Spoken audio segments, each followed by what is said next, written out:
Hello and welcome to Elecspo, and it is time for part 2 of embarrassing the 12 teams who signed up for the ridiculous European Super League. Since part 1 the whole thing has been scrapped, with teams dropping out left, right and centre. According to The Athletic, the whole thing collapsed in about the same time it takes to boil an egg. So the big question is, who on earth thinks it takes 2 days to boil an egg? Maniac. But anyway, the fallout from this proposal is continuing, so I'm going to continue to embarrass these clubs. We're left things after a season where 9 of the 12 teams have been relegated, so let's take a look at a couple more seasons and see how the world of football changes as these clubs sink to the bottom. And we'll also take a look at a few of the players from each club who've been released and see where they ended up. Let's go. Okay, so when we left things, Leicester had won the Premier League with the 6 teams faltering. The top 4 was Leicester, Wolves, Crystal Palace and Newcastle. Everton just missing out on a top 4 place. But let's simulate a year into the future and let's see what season 2 brings for this new Premier League. Will the likes of Liverpool, Arsenal and Tottenham go down? I'm fairly certain they will. Let's find out. Okay, here we are, the 12th of June 2022, and yet again Leicester have done it. They have won back-to-back Premier League titles with no challenges. They were 15 points clear of Wolves, who came second. And to be honest, this table looks very different to what it did before. Southampton have crept in at the top 4, West Brom have came 4th, Everton have came 5th again, that's disappointing. But Palace and Newcastle, they were both in the top 4, they've dropped down to 8th and 11th respectively. And going down, we've got Liverpool, Tottenham and Arsenal. Arsenal didn't win a single game all season. All they got were 3 points to come rock bottom. Tottenham, they only won 1 game, I assume that was against Arsenal. They got 5 points. Liverpool did a little bit better, but they were still 28 points shy. No, 38? Let's do the maths. 28 points shy of Bournemouth. I think that's right. You'll tell us if I'm wrong. Anyway, Liverpool, Tottenham and Arsenal all relegated. As for the Championship, which is where Man City, Man United and Chelsea ended up, and all 3 of them are going down once again. It is back-to-back relegations for City, Chelsea and Man United. All 3 of those clubs are going to be playing League One football next season. Man City, to their credit, well, in a way, did nearly survive, but it was goal difference that kept Huddersfield Town up in their place. Man United were rock bottom, they only got 20 points, 17 shy of Huddersfield Town. And thank goodness these teams are getting the embarrassment that they deserve for what they tried to do to the world of football. That is where things lie after a second season in England, but let's head to Spain and see what is happening in the Spanish second division, because that is where Real Madrid, Atletico Madrid and Barcelona ended up. So in season 2, with these 3 major clubs in the second division of Spanish football, only one of them has gone down. That is Atletico Madrid. They've came rock bottom with just 25 points. And Real Madrid have survived. Real Madrid were 5 points ahead of Las Palmas, who came 19th to go down. So they have been embroiled in a relegation battle. But as for Barcelona, they're somewhat recovering. They've came 9th with 62 points on the board. I mean, I suppose they've got a half decent academy, so they're going to have players coming through who are going to be fairly decent. I mean, they're probably not going to have the next Lionel Messi, but they'll have some decent players coming through, and that has got them a steady finish in the second tier of Spanish football. But now we will head to Italy and see what is going on in Serie B. The winner of Serie B was Spal, but we're more interested in the big boys who've entered this division, Juventus and the 2 Milan sides. Well, Juventus, again, in fairness to them, they've survived. They've came 12th. They're mid-table obscurity. They're just floating in the second tier, which is still pretty bad. But for Inter Milan and AC Milan, they're going even further down the Italian footballing ladder. They came 19th and 20th respectively. But at least none of these teams are doing as bad as the English teams have done, particularly Arsenal in the Premier League. To only get 3 points is embarrassing. Serie A was won by Napoli. I believe that was for the second year in a row. Yes, it was back-to-back wins for Napoli. What's happening in the Spanish top flight? Because we didn't check out who'd won that. Because there might be a situation here where we've just got multiple winners year after year. No, we haven't. Villarreal won La Liga in 2022, taking the title from Real Sociedad. So at least in this division we've got different winners. But what about the Champions League? What has been going on in Europeans elite competition, which is not the European Super League? Right, we've got a slight issue here. Bayern Munich have won a hat-trick now of Champions Leagues. Bayern Munich are absolutely dominating European football. The biggest club to say no to the European Super League, and it is resulting in them absolutely dominating European football. Beat PSG in the semis, beat Porto in the final. Bayern Munich are absolutely dominating. But let's simulate another year into the future. Let's see what year 3 brings as we continue to ruin these European Super Leagues. How much further will they plummet down their respective footballing ladders? Let's find out. Okay, here we are, the 18th of June 2023, year 3 of this simulation, and here is the Premier League in all its glory. The big 6 clubs, the cartel, have gone. They've all been relegated, and that is what the Premier League table looks like. And for a 3rd season in a row, Leicester have won the title. So we've got a slight issue here where the Foxes are kind of just dominating the Premier League now. They've got 81 points. I mean, yet again, Wolves come in 2nd. It's basically just Man City and Liverpool all over again, just with different teams. But, I mean, Norwich, they've came up, they've came 7th, they've got Europa Conference football. Burnley have crept into the Champions League. There is a lot of changing. I mean, West Brom the season before they got in the Champions League, they came 16th. Brentford are a Premier League club now. Bournemouth doing well there in the top half after coming back up. Even Hull got back in the Premier League. It didn't go well, but that's fine, at least they were there. But let's go down to the Championship and see how the teams who were left in there got on. So coming up, you've got Watford, Stoke and Barnsley. But going down are Arsenal and Tottenham. But Liverpool have survived. They have done what Juventus have done. They've done what Barcelona have done. In their first season of 2nd tier football, they have been able to survive. They have came 10 points clear of Huddersfield Town. So it's not a bad little finish considering this is a team that has been absolutely ripped to shreds. But Arsenal and Tottenham, they haven't even come close to survival. They've came a little bit closer than they did the year before. Tottenham were 20 points shy, Arsenal were 19 points shy. And it's all, look at that. An absolute nosedive down the Football League. No players here really standing out. It's just a mishmash of anyone that could assemble. Lads that could find down the park, hanging out outside the train station. Anyone that could get their hands on, really. As for Tottenham, they're managed by Gareth Ainsworth with his luscious locks.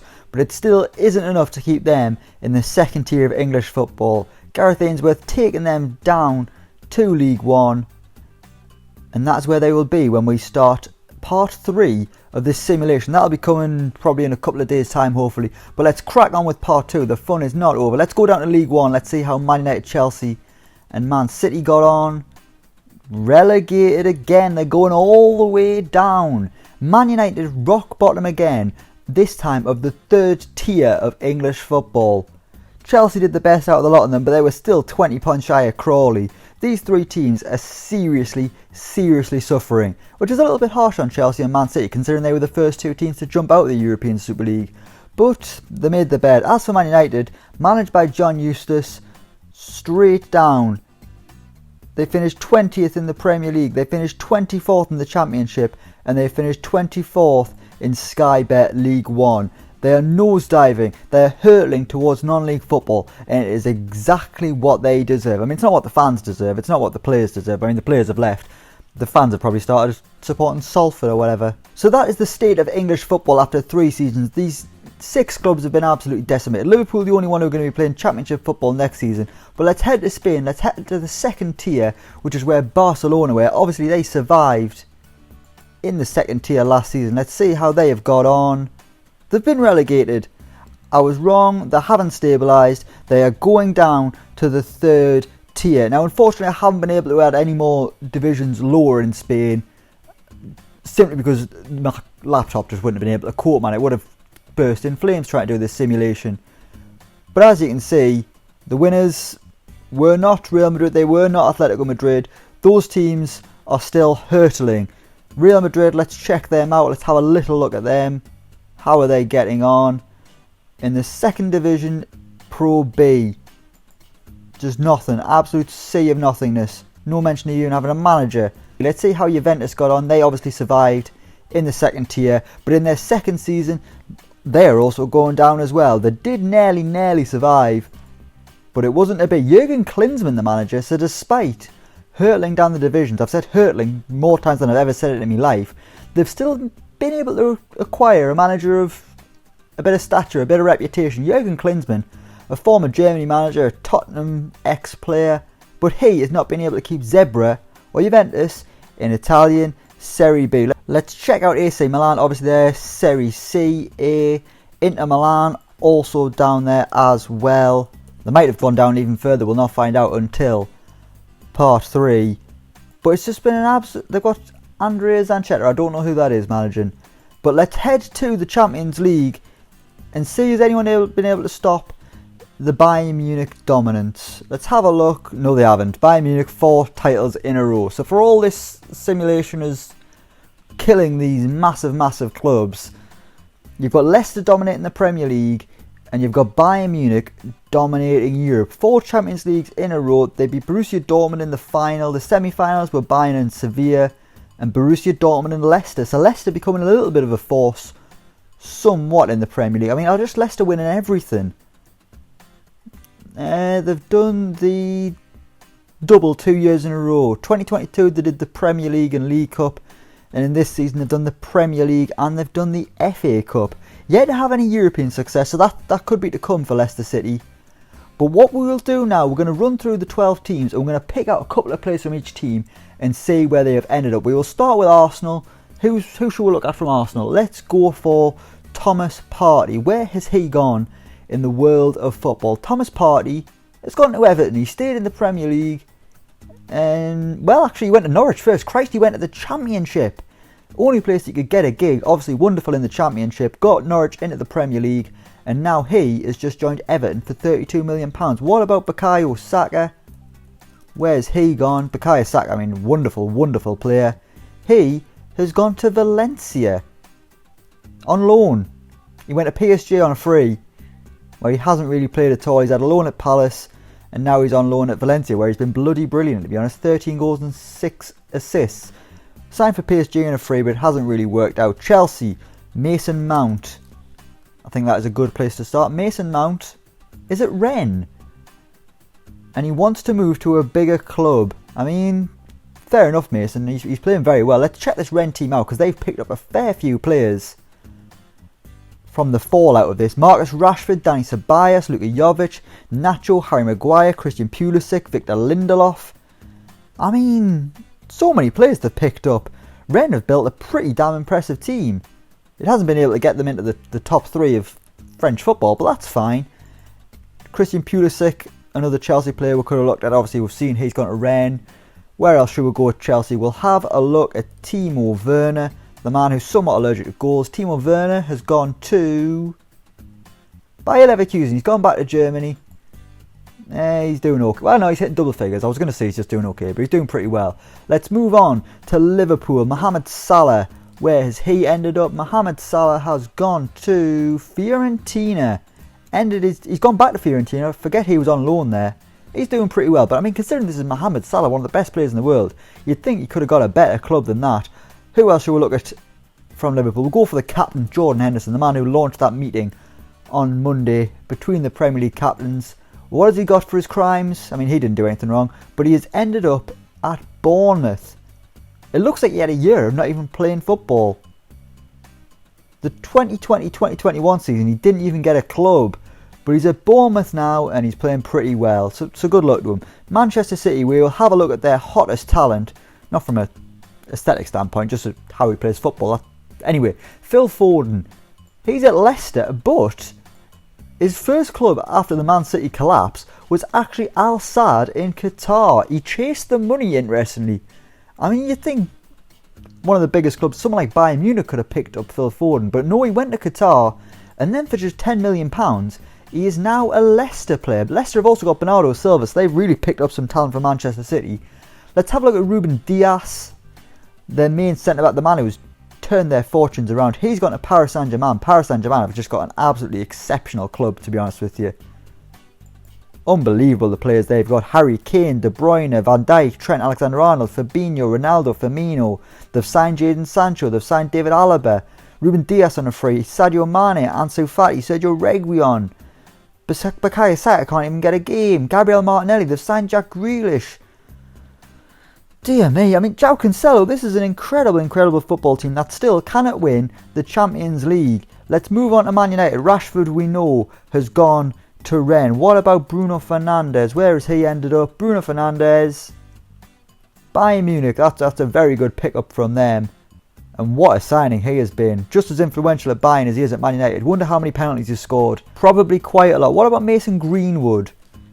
Let's see where he has gone. Mason Greenwood, a star of the future for Manchester United. He is also in Germany, playing for Borussia Dortmund, but not really scoring as many goals as I would have hoped. That's a little bit disappointing. Tottenham, we know where Harry Kane has gone. Let's have a look at Son Heung-min. Son Heung-min's gone to Sevilla. Doing pretty well. Got 20 goals last season. That is pretty exceptional. What about Dele Alli? Where's he ended up? Has he gone back to MK Dons perhaps? Dele Alli's gone to Everton as well. That's good for him. At least he's playing football a little bit. It's better than it's going to Tottenham. Or it might change now that Jose Mourinho's gone. We obviously know from the first episode that Lionel Messi has retired. Ansu Fati, we know he has gone to Paris Saint-Germain. Who else can we look at from Barcelona? Antoine Griezmann. Antoine Griezmann currently at Porto. Doing alright. Probably, actually his first season was pretty good. 8 goals in 7 games. Past 2 seasons he's hit double figures. I mean, considering the Barcelona thing's been a little bit of a nightmare for him, this has been a pretty good return to form for Antoine Griezmann. What about Trincao? I mean, I only say this because I signed him on FIFA the other day and he was pretty damn exciting. He's playing for Parma. He's playing very well, but that is quite disappointing. I mean, how are Parma doing in Serie A? 14th. That is quite disappointing. Let's move on to Real Madrid. Let's have a look at Rafael Varane, one of the best centre-backs in the world. And he, of course he's gone to Leicester, man. It's no wonder they're doing so well. What about Courtois? A sensational goalkeeper, the man with arms longer than trees. I don't know, Genoa. That's quite disappointing again. I mean, obviously he has been brilliant. But just like Jordan Henderson, he looked to have missed a year of football. Now he's mid-table with Genoa. That is pretty disappointing. For Atletico Madrid, João Felix. I'm pretty sure I saw he'd go to Crystal Palace when we did the first season. Well, he's signed for Bayern Munich now for just £53 million. At Crystal Palace, I mean, he was doing pretty well. And now a Bayern Munich player. It's no wonder they're dominating Europe. Elsewhere from Atletico Madrid, Luis Suarez. Luis Suarez is playing for Leicester. I thought it was Granada for a second, but no. He signed for Rennes for a year. Now he's joined Leicester on a free as well. Back-to-back free transfers, and despite his age, playing very well on his return to the Premier League. We move to Italy. We know Ronaldo's gone to PSG. Also from Juventus. Who else can we look at? Paulo Dybala. We're going to have to rattle through some of these because, I mean, this video is becoming very long.